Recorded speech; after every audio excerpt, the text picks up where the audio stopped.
my gosh. Let's look at that fin.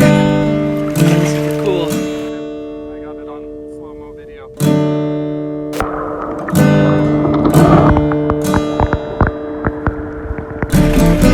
I wish I owned it.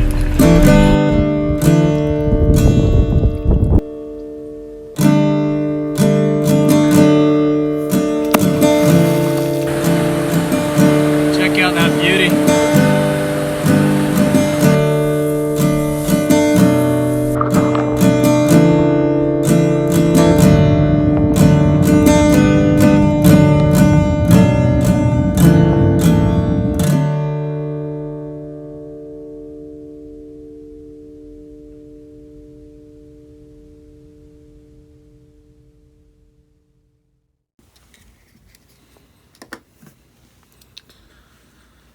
Alright, welcome to this tutorial on how to tie a balanced leech.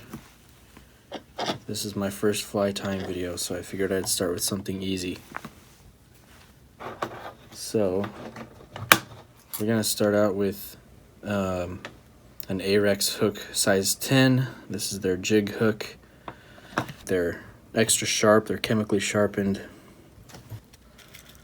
And then we're gonna use some brown UTC thread, 140 denier. So we'll start our thread. Try not to hit the camera.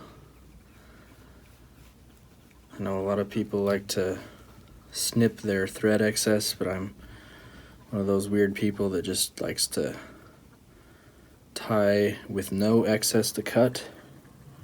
That way you're not wasting any thread. Alright, so for our leech pin, I just have these little pins. I think the brand is Dritz, and I bought them at Walmart. So they're a little bit long, so I'm gonna have to cut them with some pliers here. Just try and cut this to size. Best to err on the short side. You don't need them to be all the way the length of the hook. Okay, so I've got that cut. Now I'm going to put the bead on my pin. So we've got fire orange tungsten bead. It's a 5/32 or a 4mm. This is from Firehole. And we'll put that on the leech pin, just like that. And then we'll tie that on. So I'm just trying to make sure that my bead is in the right spot, because like the name implies, these are balanced leeches. You want that weight to be balanced as much as you can. It's sometimes hard to find that right balance. So the other thing I'm doing right now is I'm kind of building up a little thread ball by the end of my leech pin, because I kind of cut it too short. And it leaves kind of like a sharp edge that can cut the thread, so I'm just kind of trying to cover that up so it doesn't cut my thread. Alright, so now I'm going to take this rust brown Marabou and use that for the tail of my leech. So find a good tail portion. That's a great little piece right there. That'll work perfectly. So I want that to be about the length of the shank, maybe a little bit longer. I like to keep my leech tails on the shorter side.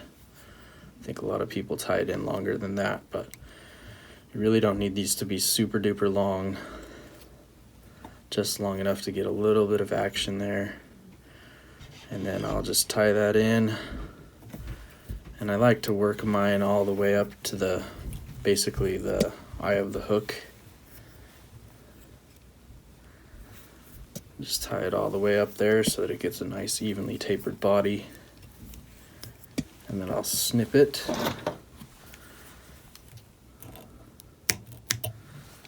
And tie back to the tail. So now I've got a nice little tail like that. I'm gonna make my dubbing loop. So anyone that's never made a dubbing loop before, it's pretty simple. Let out some excess line, take your finger, put it in the middle, and then fold the line over. Make one wrap, make another wrap, and then go behind your loop with your thread, and then come back around, and then we're good. You've got a nice, also I'll bring my thread all the way up to my bead, and now I've got a nice dubbing loop there. So we'll take our dubbing. This is Arizona Brick Brown semi-seal. So it's good stuff. It's probably my favorite dubbing material. I don't know why, but fish really seem to like it. I think it's just a perfect little blend of colors and sparkle. So I'll quickly put some material on my dubbing loop. You don't want to make that too thick. You want it nice and spread out so that it's all very even. I really like to make sure that my leeches look even. And then I'll get this little dubbing loop spinner, put it in there, and then I'll just spin up my dubbing. Try not to catch those tails, those tail fibers in my dubbing loop. Great. So now I've got that. And what I like to do is I like to brush out the dubbing loop before I wrap. What this does is it frees up the fibers before you start to wrap. Help you get a little more evenly spread. Okay, and now I'll just wrap. So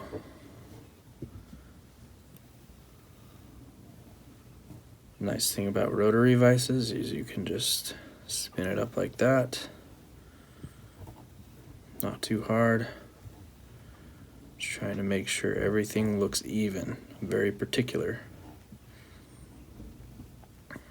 I think a really well-tied, balanced leech can outperform just about any fly. These are some of the most productive flies in my box. But I really take pride in how I tie them, make sure that they look nice. Not just for the fish, but for the people that I tie them for, including myself. Nice and evenly spaced on that one. Okay, so I did go a little too short on my dubbing loop. That's okay, because I'm just going to make another one. And this one I'll make even shorter. So I don't need a lot of space. And I'll just put a small amount of material in there.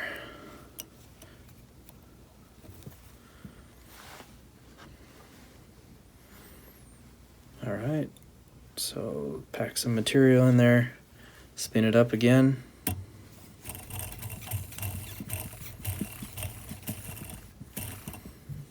And brush it. Great. So now I'm ready to just finish up the head portion real quick, and it'll be good to go. So don't feel obligated to use the whole entire dubbing loop that you tied. Again, you want it to be fairly evenly tapered, maybe a little bit wider towards the head. Now that I've tied that in, I'll cut the excess. I can use some of that material for another fly. And then meanwhile, we'll just whip finish real quick. Couple turns. I really like to go extra on my whip finishes so that this doesn't come free, but I don't want to do too much or you start to get a thread covering up the top where you just tied in. You don't want that. So on the last whip finish, I always like to put a little bit of super glue on. This is a trick my friend Cody showed me, and just dab a few beads of super glue just to give it a little extra durability. I'll do that one more time. I really like durable flies. I think that's also very important when tying, both for yourself and for clients, is to make sure that your flies are high quality and durable. Okay, and then we'll just whip finish that super glue into it. One more for good measure, and just pull yarn free. And that is a beautiful balanced leech. Pull some of these fibers back. Once that gets wet, and you can kind of, some of these fibers are going to be longer than others. You can kind of trim that to your liking. But overall, that looks really, really good. I'm really happy with how that came out. And just trim the excess stuff.